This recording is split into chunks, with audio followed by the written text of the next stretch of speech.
El siguiente programa es presentado con el patrocinio de...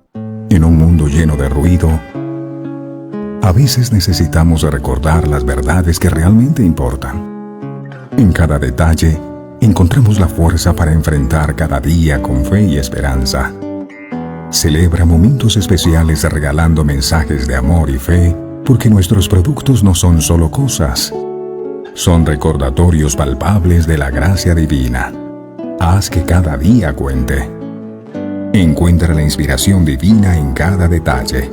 Escríbenos al 317-427-0754 y descubre cómo estos mensajes pueden ser parte de tu historia. Verdades eternas. Diseños exclusivos.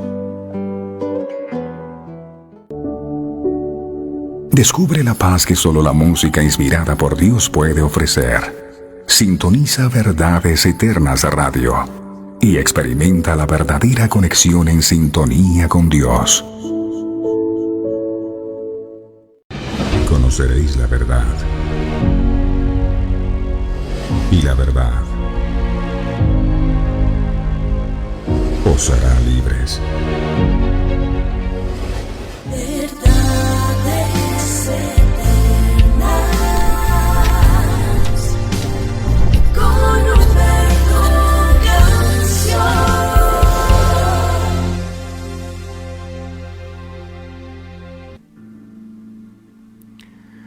Padre nuestro que estás en los cielos, gracias por estar en medio de nosotros. Gracias por escucharnos. Gracias por la nueva oportunidad que nos brindas de poder reunirnos contigo en este lugar secreto que tú has preparado. Tú dices que los hipócritas aman el orar en pie en las sinagogas para ser vistos por los hombres. Enséñanos a orar de tal manera que el enfoque de nuestra oración esté solamente puesto en ti y en nadie más, el único digno de ser alabado. Solo tú nos conoces, amado Dios, y sabes los pensamientos y las intenciones de nuestro corazón. Queremos ser un pueblo que te adore no solo de labios, porque es fácil decir con nuestros labios que tú eres un Dios grande, pero cuando estamos en medio de una prueba y vemos que las cosas se salen de control, empezamos a dudar de tu grandeza. Muchas veces decimos que tú eres Dios todopoderoso, pero cuando los enemigos se han levantado en nuestra contra, empezamos a sentirnos como insignificantes langostas y a llenarnos de temor y de desesperación. Y es una forma de no ser sinceros contigo. Por eso tú dijiste, este pueblo de labios me honra, mas su corazón lejos está de mí. Y no queremos decir unas cosas con nuestros labios y actuar de manera distinta, sobre todo cuando viene la adversidad. Ayúdanos a no tomar tu nombre en vano, a creer fielmente en ti, pero a creer de verdad, a creer con sinceridad, que aún en medio de la tormenta nosotros sigamos confiando en ti, sabiendo que tú tienes el poder para acallar cualquier tipo de tormenta o de problema que nosotros podamos enfrentar. Que cuando los enemigos nos rodeen y sintamos que no tenemos salida, podamos creer que más son los que están con nosotros que los que están en contra nuestra. Ayúdanos a tener no una fe emocional, sino una fe que verdaderamente crea, una fe que verdaderamente confíe. Quita los temores y las inseguridades de nuestro corazón y ayúdanos a estar en paz, a estar tranquilos, a confiar que tú no llegas antes ni después, sino en el momento justo, a creer que aún en medio de la prueba tú estás y que si aún pasamos por momentos de dificultad, tú no nos vas a dejar en vergüenza, Dios amado. Ayúdanos a creer en ti, Ayúdanos a no desmayar en la fe, a seguir creyendo que aunque la respuesta no haya venido, llegará el momento en tu tiempo y de acuerdo a tu voluntad en que esa respuesta vendrá. Queremos tener una fe que aún en medio de la adversidad pueda adorar, como lo hizo Job. Después de haberlo perdido todo, él dijo: Jehová dio, Jehová quitó, sea el nombre de Jehová bendito. Enséñanos a encontrar en medio de la tragedia razones para seguir adorándote, razones para seguir buscándote, para seguir expresándote cuánto te amamos, razones para seguir siendo fieles a ti con todas las fuerzas de nuestro corazón, mi Dios. Muchísimas gracias por este momento. Somos tan afortunados porque no todos tienen el privilegio de escuchar estas palabras tan llenas de tu Espíritu Santo, tan llenas de revelación, tan llenas de poder, que nos hacen tanto bien.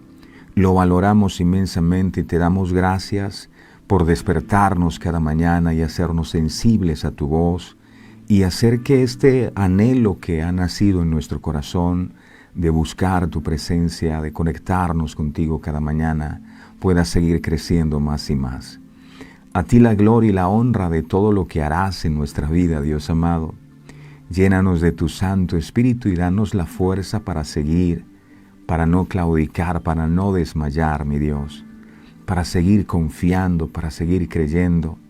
En tus manos ponemos este nuevo día y te damos gracias por darnos la oportunidad de enfrentarlo, porque tú sabes que podemos, en tu nombre, superar todas las adversidades que puedan llegar a presentarse. Muchas gracias por esta familia hermosa de verdades eternas, por cada hombre, por cada mujer, por cada anciano, por cada niño, Señor, que la bendición tuya nunca falte sobre sus vidas y que estas peticiones que tus hijos te hacen puedan subir a tu presencia como una ofrenda de olor grato y que esa respuesta que ellos han estado esperando venga. Honra la fe de tu pueblo, mi Dios amado. Gracias por este momento de paz, este momento de amor. Gracias por tu fidelidad para con nosotros. La gloria de todo lo que aquí ocurra es solamente para ti. El único pastor de este ministerio eres tú y no pretendo buscar gloria para mí porque reconozco que nada soy. También estoy necesitado de tu misericordia en este día. Gracias Padre, gracias Hijo, gracias Espíritu Santo. Amén, amén y amén. Bueno, ¿qué tal, preciosa familia de verdades eternas? ¿Cómo amanecieron ustedes? Espero que hayan amanecido bien.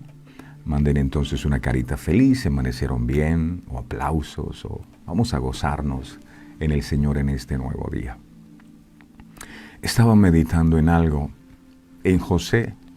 José era un soñador. Dios le había dado un sueño y uno pudiera pensar que si uno tiene un sueño de Dios, uno dice, bueno, Dios está conmigo, todo va a salir bien. Pero desde que recibió ese sueño, la vida se le terminó complicando más porque le cuenta a los hermanos y los hermanos, antes de alegrarse, lo que terminan es aborreciéndolo. Y llega un instante en donde el soñador va a buscar a sus hermanos que estaban apacentando las ovejas y de pronto lo ven venir. ¡Wow! Ellos vieron que era una oportunidad preciosa para acabar de una vez por todas con aquel hijo que había hallado gracia delante de su padre. Y dice la Biblia que su hermano mayor, me imagino que inspirado por el Espíritu Santo, le dijo, no lo matemos, vamos a echarlo en una cisterna. Y dice literalmente la Biblia que era la forma en que Rubén estaba buscando preservar la vida, y dice hacerlo volver al Padre. ¿Y qué aprendo de esto? Que una cisterna produce dos cosas. La cisterna te guarda de que te vayan a matar. Los hermanos lo iban a matar. Si no es por esa cisterna, lo hubiesen matado. Entonces la cisterna es un lugar que muchas veces es oscuro, representa el tocar fondo en la vida. Y hay momentos en que nos sentimos así y pensamos, ¿yo por qué estoy aquí en esta cisterna? Tengo deudas, tengo problemas, me quiero morir, mi familia es un desastre. Pero muchas veces esos lugares oscuros en donde uno no encuentra salida son lo que Dios usa para preservar la vida.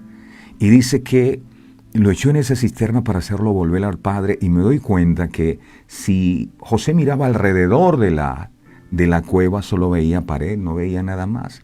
Le quedaba solo un lugar hacia donde mirar. Ese lugar era hacia arriba. Claro, es la cisterna lo que muchas veces Dios usa para hacer que nosotros levantemos la mirada al Padre. Son los problemas, son las adversidades la que nos hacen buscar a Dios con todo el corazón. Mira, una oración cuando uno tiene problema jamás es igual a una oración como cuando uno no tiene problema. Algo pasa, hay algo especial. Entonces, vamos a darle gracias a Dios, aún por esas cisternas, aunque no entendamos, porque es lo que Dios usa para preservar la vida. Hay personas que muy posiblemente fueron a la cárcel y están diciendo, ¿pero por qué yo en la cárcel? Mira, si Dios no te detiene, quizás no estuvieras con vida hoy. Si usted y yo no pasamos por las cosas que hemos pasado, de seguro no nos hubiésemos apartado de los caminos que seguramente hubiesen hecho que ya no estuviéramos con vida. Dios sabe lo que hace, mis amados. No permitamos que el enemigo nos hable y nos diga que eso que estamos viviendo es el fin que Dios olvidó de nosotros. El alfarero sigue trabajando, y aunque sientas que la vasija, que es tu vida, se ha partido en 1000 pedazos, Dios tiene el poder de tomar esos pedazos y hacer una vasija nueva. Así que por nada del mundo te rindas. No está permitido rendirse. Levántate. Tú eres un hombre, tú eres una mujer de fe. Y la fe se requiere en esos momentos de dificultad. Así que vamos, adelante. El Señor te bendiga. Vamos a darle me gusta a esta transmisión, por favor. Muchos me gusta para que el mundo entero conozca este programa el día de hoy y compartamos esta transmisión con nuestros amigos. Dios me los bendiga. Y ahora sí, vamos a prepararnos para lo que venimos a recibir, el pan nuestro de cada día. El pan es su palabra, y Jesús dijo, mira, el hombre sabio y prudente es aquel que oye la palabra, la guarda y la pone por obra. Aquel que oye la palabra, la guarda y la pone por obra es como si estuviera edificando su vida sobre la roca. Y eso queremos hacer, amado Dios, edificar nuestras vidas sobre la roca, para que cuando vengan los vientos, las lluvias y los ríos y golpeen contra la casa no pueda caer. Así que hoy todos nosotros podamos oír tu palabra, guardar tu palabra y poner por obra tu palabra. Espíritu Santo, todo este pueblo ha venido a escucharte a ti. Háblanos, mi Señor. A ti la gloria y la honra, en el nombre del Padre, del Hijo y del Espíritu Santo. Amén, amén y amén. Bueno, hoy vamos a estar hablando de tiempo de gracia. Tiempo de gracia. Estamos en un tiempo de gracia. El libro de Lucas, capítulo 4, verso 16, me permito compartir con ustedes la nueva versión internacional. Dice esta palabra, Lucas 4, 16. Fue a Nazaret, donde se había criado, y un sábado entró en la sinagoga, como era su costumbre. Se levantó para hacer la lectura. Este acontecimiento fue registrado únicamente por Lucas. Y fue tan extraordinario que no podemos pasarlo por alto. No lo reseñó Mateo, Marcos, no Juan, sino Lucas. El evangelista nos ha venido diciendo que después de la tentación de Jesús en el desierto, el Señor Jesucristo regresó a Nazaret, la ciudad donde se había criado. Generalmente la ciudad se siente orgullosa cuando uno de sus habitantes alcanza la fama, como había pasado con Jesús. Y como era su costumbre en el día sábado o día de reposo, fue a la sinagoga de Nazaret. La sinagoga era una de las más importantes instituciones religiosas de los judíos en la época de Jesús. Al principio servía al propósito de exponer la ley de Moisés. Posteriormente se añadió un período de oraciones y de predicación. Sin embargo, la finalidad principal de la sinagoga era impartir la enseñanza de la ley a todo tipo de personas. En el tiempo del Señor había sinagogas en los pueblos y ciudades más grandes. De aquellos llamados años silenciosos de la vida de Cristo, antes de comenzar su ministerio, creo que podemos conocer las ocupaciones de Jesús en un día de la semana, aunque no sepamos mucho de los otros 6 días de cada semana en los que, como era carpintero, debió trabajar en el taller con su padre. Al menos sabemos que cada 7º día acudía a la sinagoga, el lugar señalado para la meditación y adoración. Era costumbre que un hombre se pusiera en pie mientras leía las Sagradas Escrituras para después sentarse, mientras explicaba la porción que había leído. Y así fue como lo vemos en la sinagoga, donde le alcanzaron un libro del cual él comenzó a leer. Venía del desierto, en el poder del Espíritu, y le entregaron el libro para leer. Eso quedó registrado en el libro de Lucas, capítulo 4, verso 17 al 20. Lucas 4, 17 al 20, Nueva Versión Internacional. Dice este texto: y le entregaron el libro del profeta Isaías. El libro del profeta Isaías. Al desenrollarlo, encontró el lugar donde estaba escrito. Verso 18.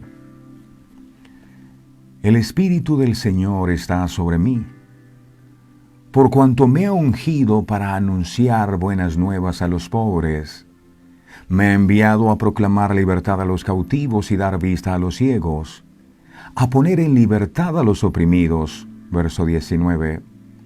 A pregonar el año del favor del Señor. Verso 20. Luego enrolló el libro, se lo devolvió al ayudante y se sentó.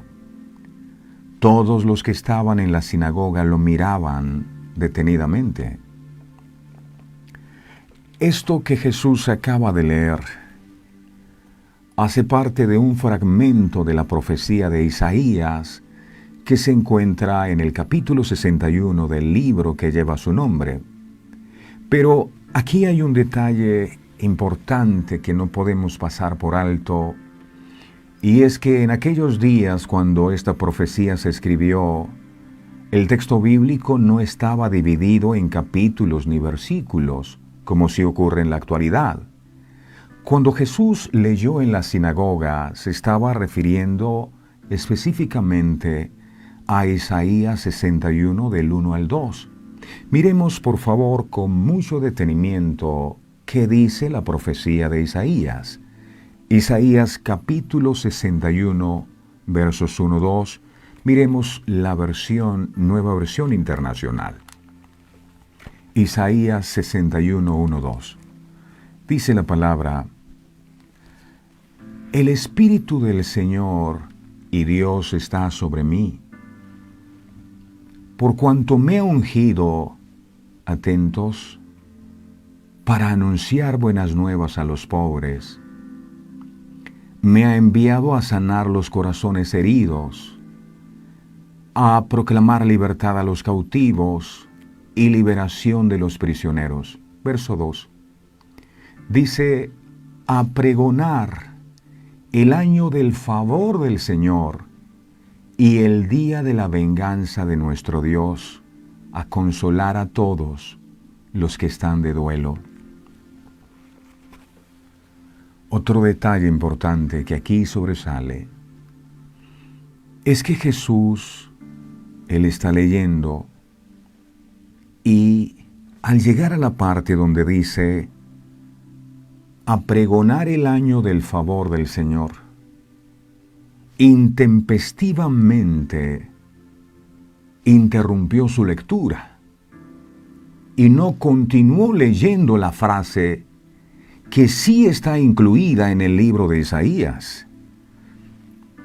Hagamos la comparación de los dos textos, por favor. Comencemos por el texto que Jesús leyó en la sinagoga. Vamos con ese texto. Lucas 4, 19 al 20, Nueva Versión Internacional. Atentos, porque nada ocurre por casualidad. Dice aquí, Lucas 4, 19 al 20, la Nueva Versión Internacional dice, a pregonar. Ahí está leyendo Jesús, ¿verdad? Atentos, ahí está Jesús. Imaginemos que Jesús está en la sinagoga y Él está leyendo. Escuche lo que está diciendo Jesús, por favor. Jesús está diciendo, a pregonar el año del favor del Señor. Y sucedió algo. Verso 20. Luego enrolló, estaba leyendo, y paró allí, y enrolló el libro, y se lo devolvió al ayudante, y se sentó. Todos los que estaban en la sinagoga lo miraban detenidamente. O sea, leyó hasta donde dice el año del favor del Señor. Si se puede dar cuenta, Jesús llegó hasta la parte donde dice a pregonar el año del favor del Señor. Así que cerró el libro y se lo devolvió al que oficiaba la ceremonia. Pero ¿por qué lo interrumpió si el texto aún no había finalizado? ¿Qué era lo que seguía según la original profecía de Isaías? Miremos Isaías capítulo 61, verso 2, por favor. Isaías 61, verso 2 dice la palabra. Dice la Nueva Versión Internacional, a pregonar el año del favor del Señor. Allí finalizó Jesús. Mire que esta versión me encanta porque no tiene coma ahí. No, sigue el texto. Es una frase, es una oración completa. A pregonar el año del favor del Señor. Y hay una parte que no dijo. Y el día de la venganza de nuestro Dios. A consolar a todos los que están de duelo. Lo sorprendente entonces fue que no interrumpiese la lectura al final de una oración, sino antes de terminarla. Según nuestras traducciones bíblicas, hay una coma donde él dejó de leer, pero en el texto que él utilizó no había coma, era una oración completa. La frase que seguía y que no leyó fue pues, y el día de la venganza de nuestro Dios. A continuación, él mira la concurrencia y dice, hoy se ha cumplido esta escritura delante de vosotros. Lo que Jesús expresó claramente con esto es que su venida a este mundo ofrecía el año favorable del Señor, es decir, un tiempo de gracia a través de sí mismo.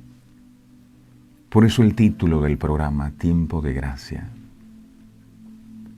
Lo terrible de todo esto es que después del tiempo de gracia, no sé por qué no siguió leyendo nuestro Señor Jesucristo.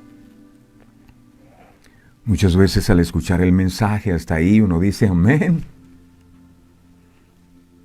Pero esto lo dejó así, para que aquellos buscadores, aquellos que no solo leen sino que escudriñan, pudieran encontrar este pequeño detalle. Y le damos gracias al Espíritu Santo, que abre nuestros ojos y nos permite ver lo que ojo no vio, y oír lo que oído no oyó, y entender lo que no ha subido al corazón del hombre. Tiempo de gracia.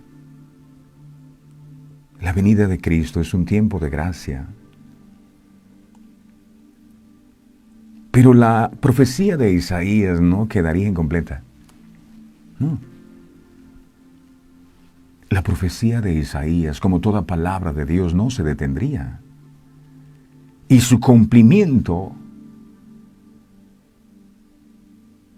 sería inevitable. El día de la venganza del Dios nuestro. ¿Dónde ocurrirá esto? En la segunda venida. Él está hablando y dice, este es el año del favor y para, aquí estoy, tiempo de gracia para todos.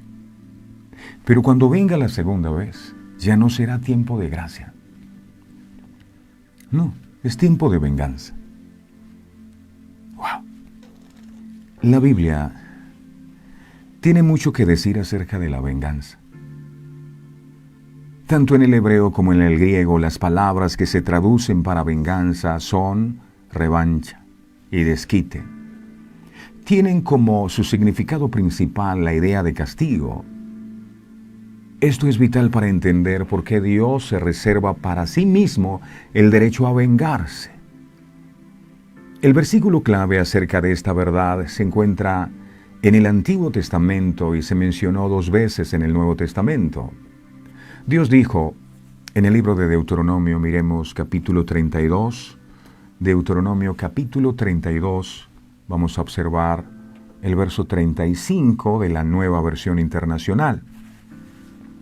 Aquí dice, mía es la venganza, yo pagaré, a su debido tiempo su pie resbalará, se apresura su desastre y el día del juicio se avecina.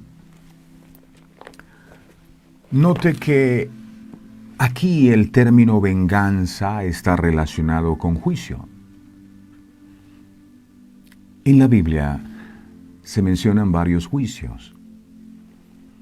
Nuestro Dios es un Dios de justicia. Como dice el salmista en el libro de Salmos, capítulo 45, verso 6. Salmos 45, 6. El salmista dice, tu trono, oh Dios, es eterno y para siempre. Cetro de justicia es el cetro de tu reino. Cetro es un bastón. La justicia es el bastón de mando de Dios. Justicia. Pero para que la justicia se aplique, primero debe haber un juicio. No puede haber justicia sin primero haber un juicio. Sin primero haber un día de venganza. Es el mismo Señor Jesús quien es el juez de toda la tierra. Juan capítulo 5, verso 22. Juan 5, 22. Dice aquí, Juan 5, 22. Porque el Padre a nadie juzga, sino que todo el juicio dio al Hijo. Dio al Hijo. Miremos aquí una lista de juicios relevantes y su probable secuencia cronológica. Comencemos por los juicios que ya han ocurrido. El juicio de Adán y Eva. ¿Dios amaba a Adán y a Eva? Por supuesto, Él los creó. Pero ellos no obedecieron y vino un juicio por eso. Génesis 3, 14 al 19. Génesis 3, 14 al 19. Dice la palabra, ahora sí sucedió con Adán y Eva. ¿Qué nos hace pensar que nosotros estamos exentos de esto? Y Jehová Dios dijo a la serpiente, por cuanto esto hiciste, maldita serás entre todas las bestias y entre todos los animales del campo. Sobre tu pecho andarás y polvo comerás todos los días de tu vida. Verso 15. Y pondré enemistad entre ti y la mujer, y entre tu simiente y la simiente suya. Esta te herirá en la cabeza y tú le herirás en el calcañar. Verso 16. A la mujer dijo, multiplicaré en gran manera los dolores en tus preñeces. Con dolor darás a luz los hijos, y tu deseo será para tu marido, y él se enseñoreará de ti. Verso 17. Y al hombre dijo, por cuanto obedeciste a la voz de tu mujer, y comiste del árbol de que te mandé diciendo, no comerás de él, maldita será la tierra por tu causa, con dolor comerás de ella todos los días de tu vida. ¿Cuántos están comiendo con dolor el fruto de la tierra? porque no hay. Verso 18, espinos y cardos te producirá, y comerás plantas del campo. Verso 19, con el sudor de tu rostro comerás el pan hasta que vuelvas a la tierra. Es una maldición. Porque de ella fuiste tomado, pues polvo eres, y al polvo volverás. Dios desterró a la primera pareja del jardín del Edén por haber violado su claro mandato de no comer el fruto del árbol de la ciencia del bien y del mal. Este juicio afectó a toda la creación, y eso nos incluye a usted y a mí. Romanos capítulo 5, verso 12. Romanos 5, verso 12 dice: por tanto, como el pecado entró en el mundo por un hombre, y por el pecado la muerte, así la muerte pasó a todos los hombres, por cuanto todos pecaron. Vemos otro juicio de Dios, el juicio del mundo antidiluviano. Génesis capítulo 7, verso 17 al 22. Génesis 7, 17 al 22. Dice aquí la palabra: y fue el diluvio 40 días sobre la tierra, y las aguas crecieron, y alcanzaron el arca, y se elevó sobre la tierra. Verso 18, y subieron las aguas, y crecieron en gran manera sobre la tierra, y flotaba el arca sobre la superficie de las aguas. Verso 19, y las aguas subieron mucho sobre la tierra, y todos los montes altos que había debajo de todos los cielos fueron cubiertos. Verso 20, 15 codos más altos subieron las aguas después que fueron cubiertos los montes. Verso 21 dice: y murió toda carne que se mueve sobre la tierra, así de aves como de ganado y de bestias y de todo reptil que se arrastra sobre la tierra, y todo hombre. Verso 22, todo lo que tenía aliento de espíritu de vida en sus narices, todo lo que había en la tierra, dice, murió. Juicio de Dios. Día de venganza del Dios nuestro. Dios envió un diluvio mundial como juicio por el pecado de la humanidad en la época de Noé. El diluvio destruyó a toda la humanidad y al mundo animal, excepto a Noé y a su familia, cuya fe les llevó a obedecer la orden que Dios les dio de construir el arca. Ojalá todos podamos hallar gracia delante de Dios, y en medio de toda la generación que se ha corrompido, nosotros nos mantengamos creyendo y obedeciendo a Dios. Otro juicio, el juicio en la Torre de Babel. Génesis capítulo 11, versos 5 al 8. Génesis 11, 5 al 8. Aquí dice: y descendió Jehová para ver la ciudad y la torre que edificaban los hijos de los hombres. Verso 6.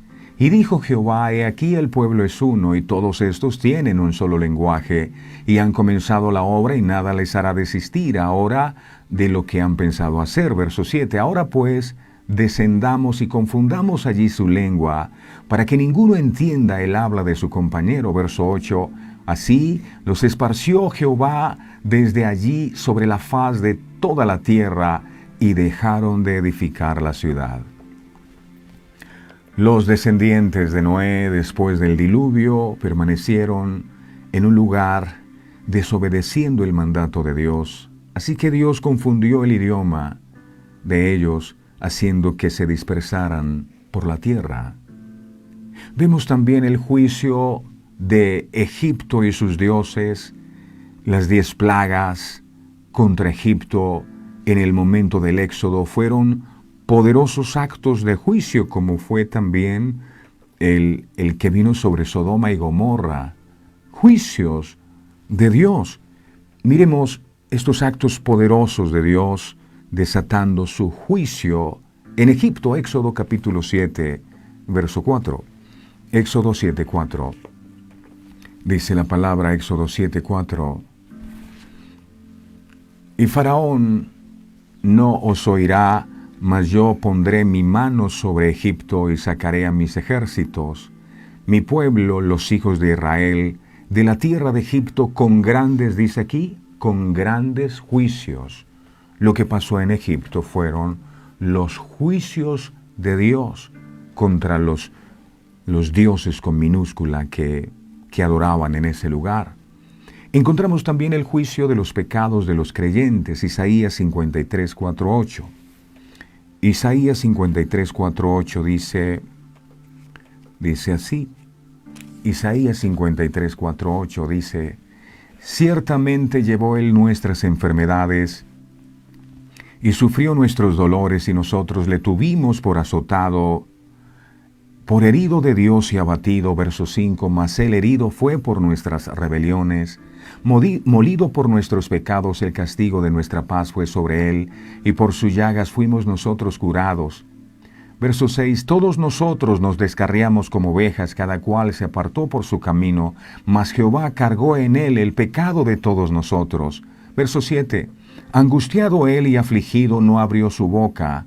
Como cordero fue llevado al matadero, y como oveja delante de sus trasquiladores enmudeció, y no abrió su boca. Verso 8, por cárcel y por, dice, juicio, por cárcel y por juicio fue quitado, y su generación, ¿quién la contará? Porque fue cortado de la tierra de los vivientes, y por la rebelión de mi pueblo fue herido. Esto es poderoso. Jesús tomó este juicio que nos correspondía a cada uno de nosotros, culpables pecadores, sobre sí mismo, mediante su crucifixión y su muerte. Mire qué dice Hebreos capítulo 2, verso 9, Hebreos 2.9.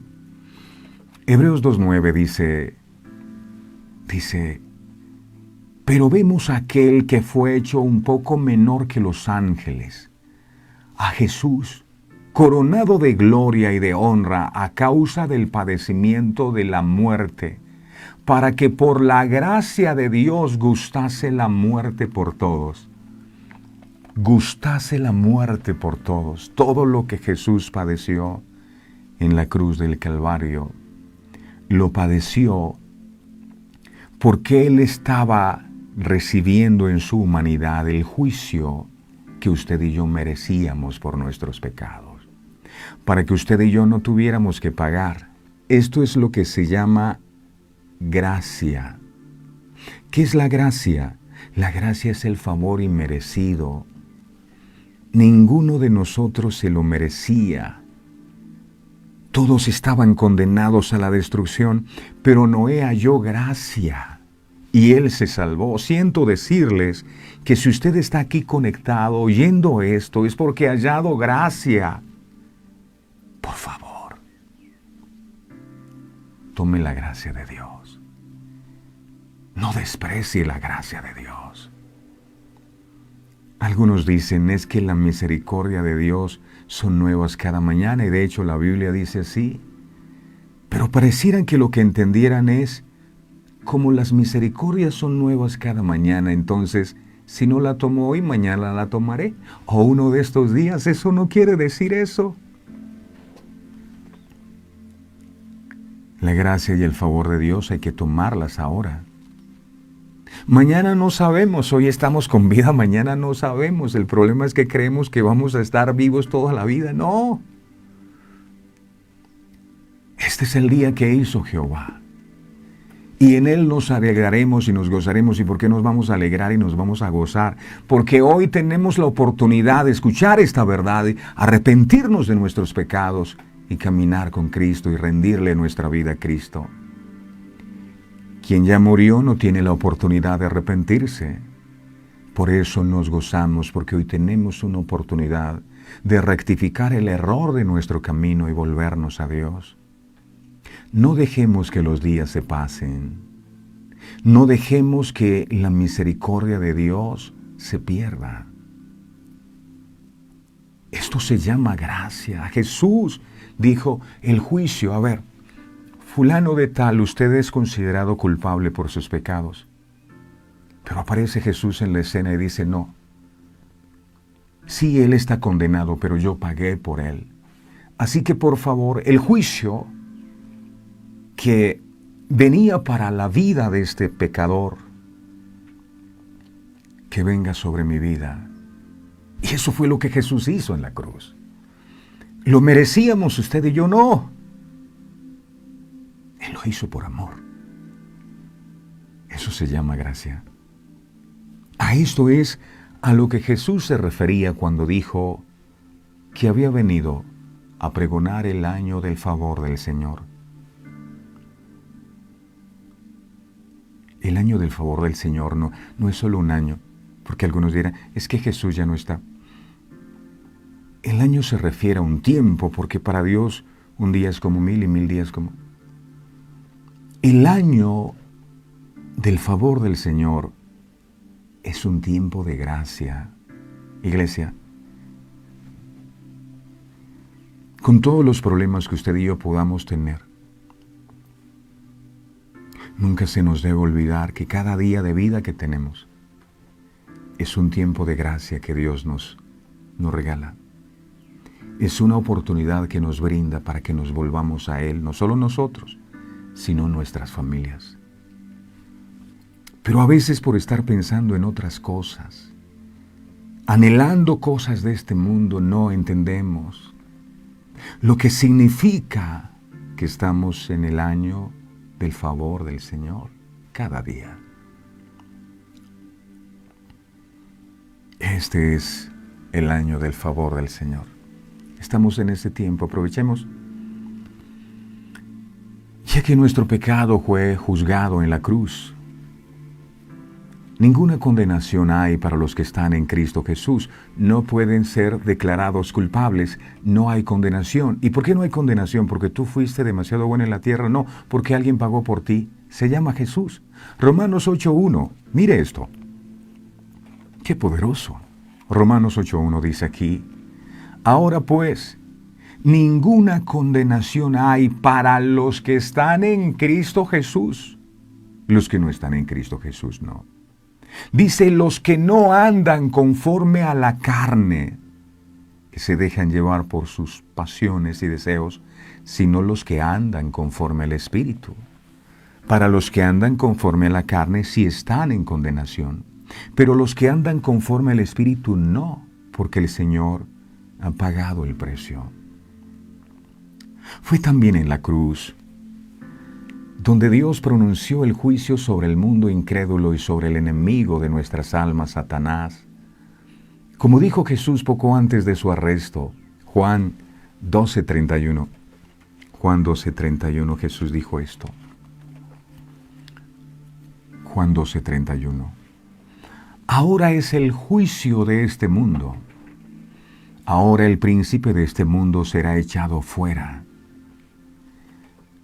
Miremos a continuación los juicios que ocurren ahora en la era de la iglesia. El autoexamen es un juicio para mirar cómo estamos. Primera de Corintios 11:28. Primera de Corintios 11:28. Enseña esta palabra. Por tanto, pruébese cada uno a sí mismo y coma así del pan y beba de la copa. Pruébese a sí mismo. Los creyentes practican el autoexamen evaluando en oración y honestamente su propia condición espiritual. La iglesia ayuda en esta labor de purificación del cuerpo de Cristo, lo dice Mateo 18 del 15 al 17. Mateo 18 del 15 al 17 dice, por tanto, si tu hermano peca contra ti, ve y repréndele estando tú y él solo, si te oyere, has ganado a tu hermano. Verso 16. Mas si no te oyere, toma aún contigo a 1 o 2, para que en boca de 2 o 3 testigos conste toda palabra. Verso 17. Si no los oyere a ellos, dilo a la iglesia. Y si no oyere a la iglesia, tenle por gentil y publicano. El autojuicio requiere que cada creyente tenga discernimiento espiritual, con la meta de ser más como Cristo cada día, menguar para que Él crezca. Efesios capítulo 4, verso 21 al 23. Efesios 4, 21 al 23. Enseña esta preciosa, hermosa y ungida palabra de Dios. Si en verdad le habéis oído y habéis sido por Él enseñados, conforme a la verdad que está en Jesús, verso 22, en cuanto a la pasada manera de vivir, despojaos, quítense, despojaos del viejo hombre, que está viciado conforme a sus deseos engañosos. Verso 23, y renovaos en el espíritu de vuestra mente. La disciplina divina de la cual habla en Hebreos 12, 5, 11. Así como un padre corrige amorosamente a sus hijos, el Señor disciplina a los suyos, es decir, lleva a sus seguidores a un nivel de arrepentimiento y restauración cuando pecan. De este modo hace una distinción entre nosotros y el mundo. Miremos qué dice 1 Corintios capítulo 11, verso 32.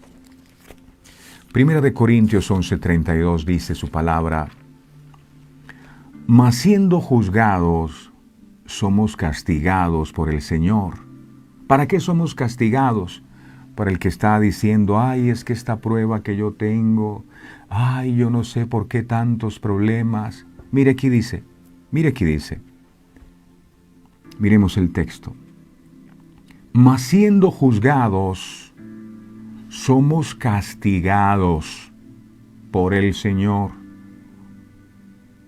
¿Para qué? Para que no seamos condenados con el mundo. Wow. Cristo castiga a los que ama. Apocalipsis capítulo 3, verso 19, enseña lo siguiente. Apocalipsis 3, 19. Dice, yo reprendo y castigo a todos los que amo. Si Dios te está reprendiendo, no es porque te odia, es porque te ama. Y a través de aquella prueba, Él está perfeccionándote para que no te pierdas, para que no te condenes.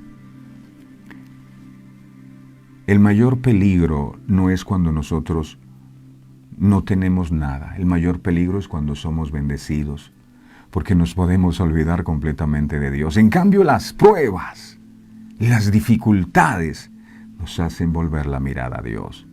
Yo reprendo y castigo a todos los que amo. No entiendo eso, Señor. Yo pienso que lo correcto sería, si tú me amas, a mí me tiene que ir. Yo debo ser boyante económicamente. Si tú me amas, yo no debo tener problemas con mis hijos. Si tú me amas, yo tengo que estar por encima del bien y del mal. No. Yo te castigo porque te amo. El castigo es una forma de amor. Gracias por tanto amor. Sé pues celoso y arrepiéntete. Que esos castigos sirvan para algo. Porque es que a veces le están dando a unos, recuerda cuando estábamos pequeños, el chancletazo y uno seguía. Así tampoco. Las pruebas tienen que decir, oye, ya no más, que es lo que Dios me está mostrando y yo voy a cambiar. Pero también hay otros juicios que ocurrirán en el futuro. Los juicios del período de la tribulación, Apocalipsis capítulo 6, verso 16. Dice, porque es que no podemos valorar la gracia si no nos damos cuenta del día de venganza. Apocalipsis 6, 16 dice, y decían a los montes y a las peñas, caed sobre nosotros y escondednos del rostro de aquel que está sentado sobre su trono, y de la ira del Cordero, Estos terribles juicios se describen como 7 sellos abiertos, 7 trompetas sonando y 7 copas siendo derramadas.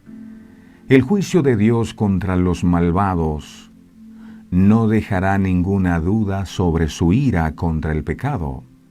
Además de castigar el pecado, estos juicios tendrán el efecto de llevar a la nación de Israel al arrepentimiento. En el tribunal de Cristo, los creyentes resucitados y arrebatados en el cielo serán juzgados por sus obras. Serán juzgados. Segunda de Corintios capítulo 5, verso 10, dice, Segunda de Corintios 5, 10 dice su palabra, porque es necesario que todos nosotros comparezcamos ante el tribunal de Cristo. Piense usted y yo por un momento, cuando ese instante llegue. ¿Ha pensado usted en el día en que tenga que comparecer ante el tribunal de Cristo o ni siquiera se le ha pasado por la mente? por estar pendiente en cómo suple sus necesidades en este mundo. Dice el texto, porque es necesario que todos nosotros, todos, aun los que se creen buenos, todos nosotros comparezcamos ante el tribunal de Cristo, para que cada uno reciba según lo que haya hecho mientras estaba en el cuerpo, sea bueno o sea malo. En este juicio no se considera el pecado, ya que Cristo lo pagó, aunque sí la fidelidad en el servicio cristiano. Las obras egocéntricas o aquellas hechas con motivos equivocados serán quemadas. Serán como la madera, como el heno y como la hojarasca, que dice Primera de Corintios 3:12. Las obras de valor duradero para el Señor sobrevivirán, aquellas obras que son como el oro, como la plata, como las piedras preciosas. Las recompensas que la Biblia llama coronas. Apocalipsis capítulo 3, verso 11. Apocalipsis 3:11 dice, He aquí yo vengo pronto. Retén lo que tienes para que ninguno tome tu corona. Y tu corona no es la cerveza, porque algunos dicen, hoy me está hablando el Señor, me van a quitar mi cerveza. No, tu corona. Estas coronas serán otorgadas por aquel que no es injusto para olvidar vuestra obra y trabajo de amor que habéis mostrado. Hebreos capítulo 6, verso 10. Hebreos 6:10.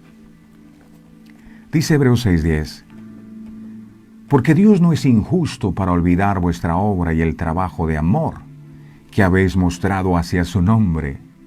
¿Has hecho algo para el Señor? Él no es injusto. Él sabe todo lo que tú haces y tiene una recompensa para ti, habiendo servido a los santos y sirviéndoles aún. Amén. Está también el juicio de las naciones, que usted puede encontrar en el libro de Mateo 23, del 31 al 46. Por favor, estúdielo. Mateo 25, del 31 al 46. Después de la tribulación, el Señor Jesús se sentará a juzgar a las naciones gentiles. Serán juzgadas según el trato que hayan dado a Israel durante la tribulación. A este juicio también se le llama el juicio de las ovejas y las cabras, debido a la imagen que Jesús utiliza en el Sermón de los Olivos. Aquellos que mostraron fe en Dios al tratar a Israel favorablemente, dándoles ayuda y consuelo durante la tribulación, son las ovejas que entrarán en el reino milenario.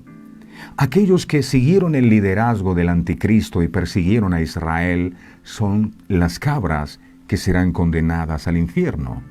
El juicio de los ángeles. Pablo dice que los cristianos juzgarán a los ángeles. No sé si usted lo sabía, pero así lo dice en el libro de Primera de Corintios 6, del 2 al 3. Imagínese eso.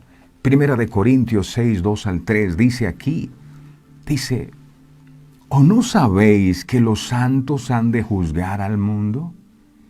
Y si el mundo ha de ser juzgado por vosotros, ¿sois indignos de juzgar cosas muy pequeñas? Si vamos a juzgar a los ángeles, deberíamos empezar a juzgar nuestra propia vida, si lo que estamos haciendo es bien o no. ¿O no sabéis que hemos de juzgar a los ángeles? ¿Cuánto más las cosas de esta vida?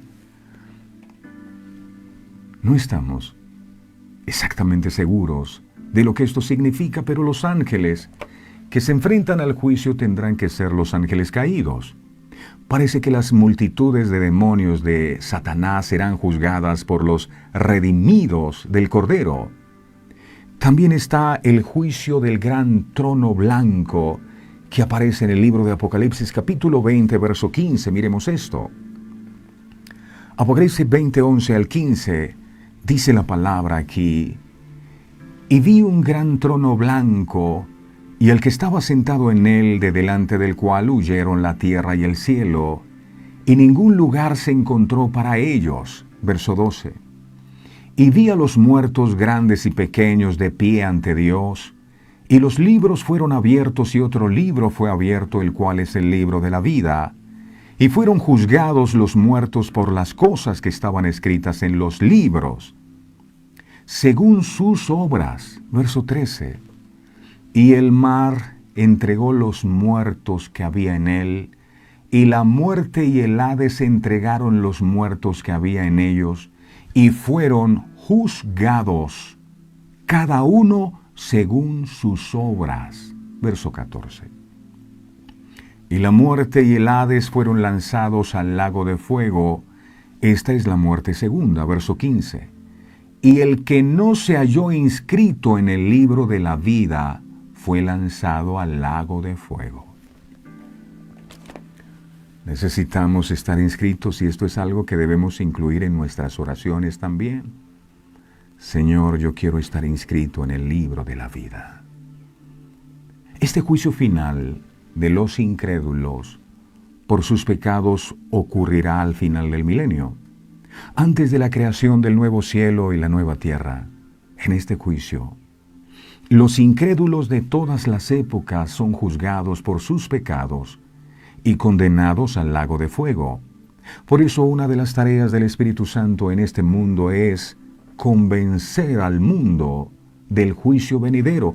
A eso vino el Espíritu Santo, no solo a consolarnos, vino a convencernos de ese juicio.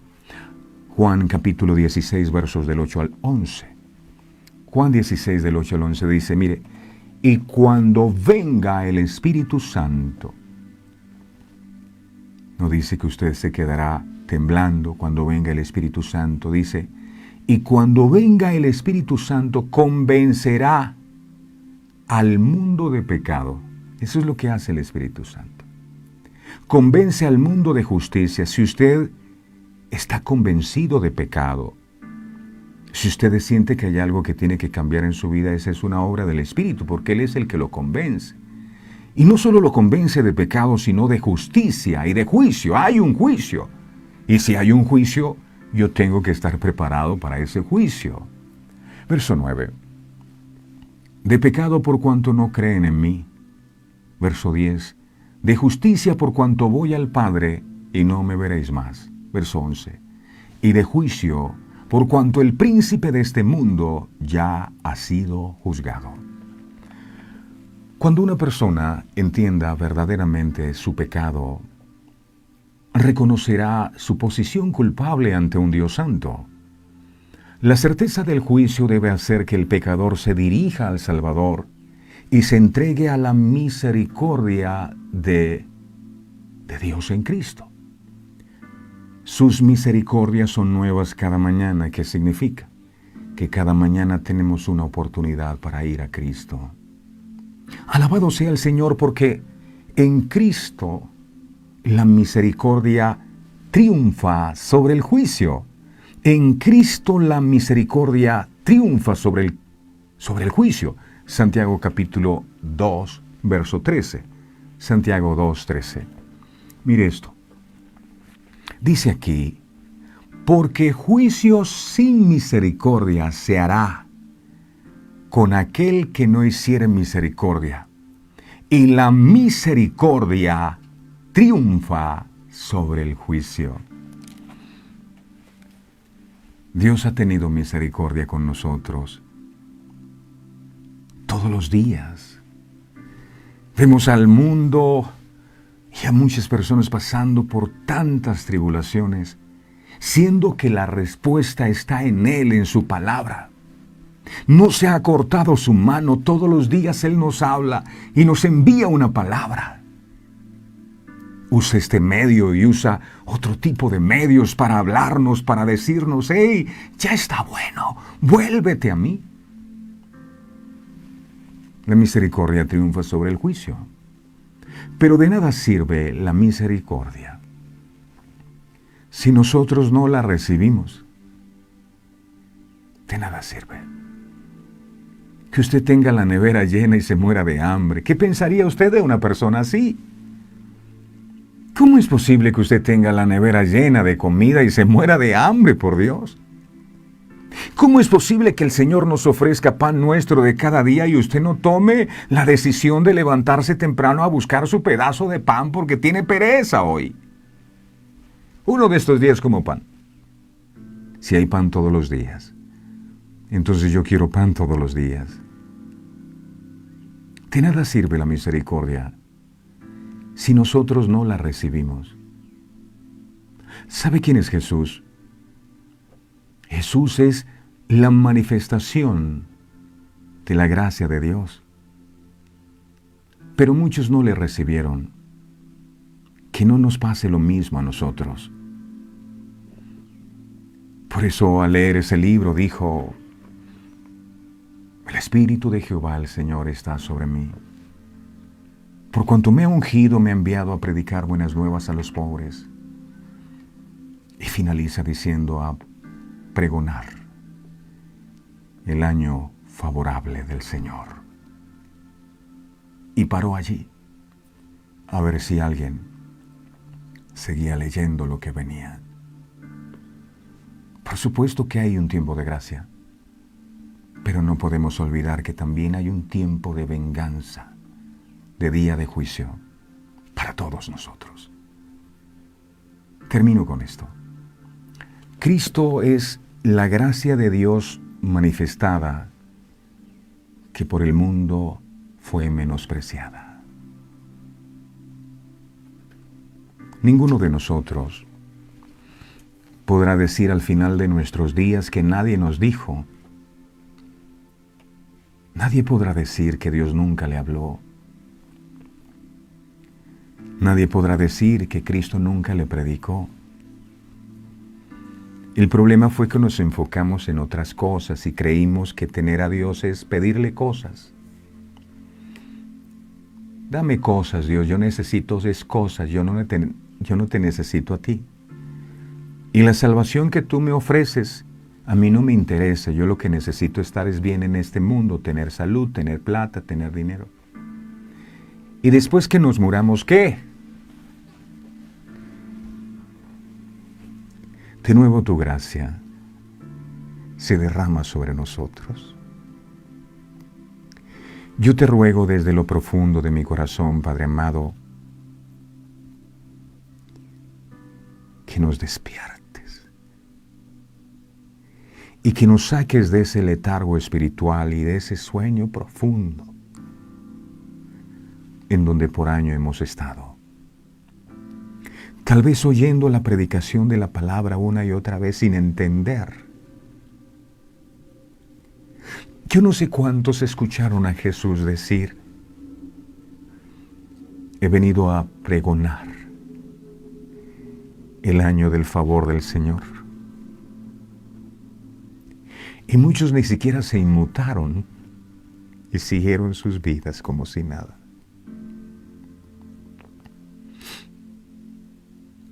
Tú todos los días estás aquí y no te cansas. Y ojalá nunca te canses a ver si uno de estos días, una de estas palabras que tú nos traes impacta nuestro corazón y nos haga entender que todos los días que tú nos brindas son oportunidades para cambiar nuestras vidas y para volvernos a ti. Para entender que estamos en un tiempo de gracia, no en la feria de los milagros, un tiempo de gracia, para que no solo seamos salvados nosotros, sino nuestros hijos y nuestras familias. Ayúdanos, Dios, a no estar más enfocados en las cosas de este mundo y a entender que un día, tarde o temprano, vamos a tener que enfrentar ese juicio. Que podamos creer en ti,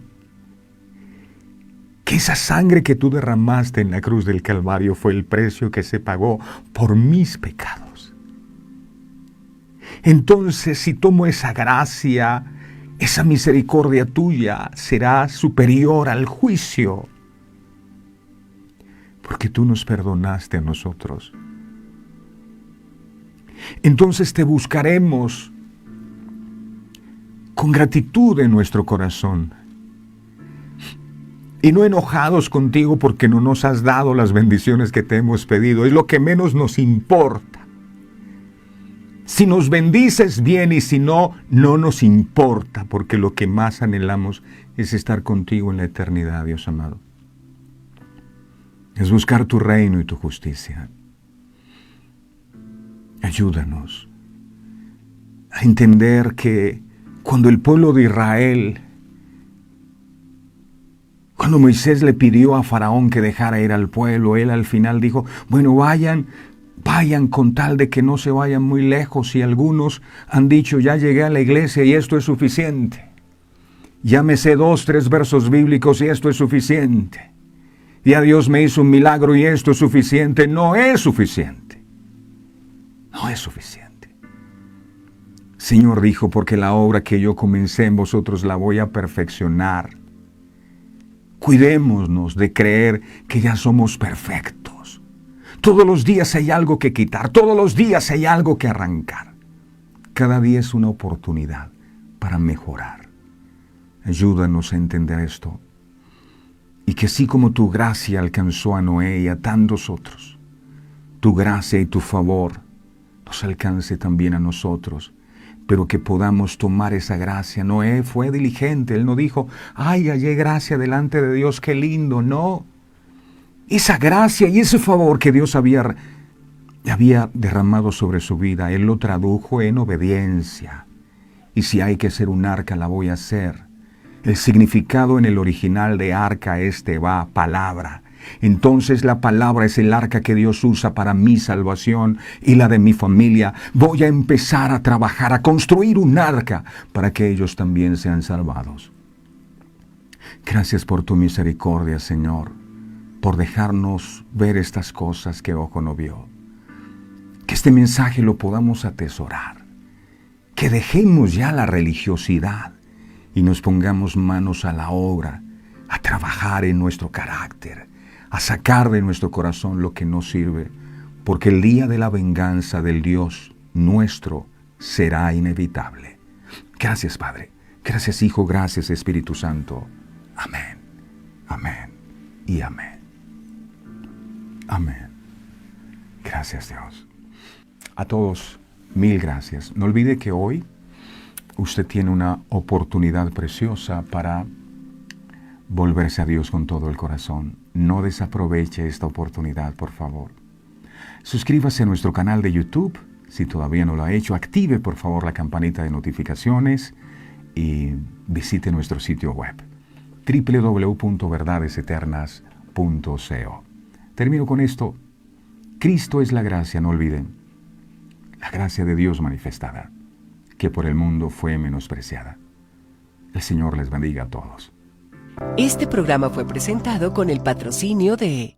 En un mundo lleno de ruido, a veces necesitamos recordar las verdades que realmente importan. En cada detalle, encontramos la fuerza para enfrentar cada día con fe y esperanza. Celebra momentos especiales regalando mensajes de amor y fe, porque nuestros productos no son solo cosas, son recordatorios palpables de la gracia divina. Haz que cada día cuente. Encuentra la inspiración divina en cada detalle. Escríbenos al 317-427-0754 y descubre cómo estos mensajes pueden ser parte de tu historia. Verdades eternas. Diseños exclusivos. Descubre la paz que solo la música inspirada por Dios puede ofrecer.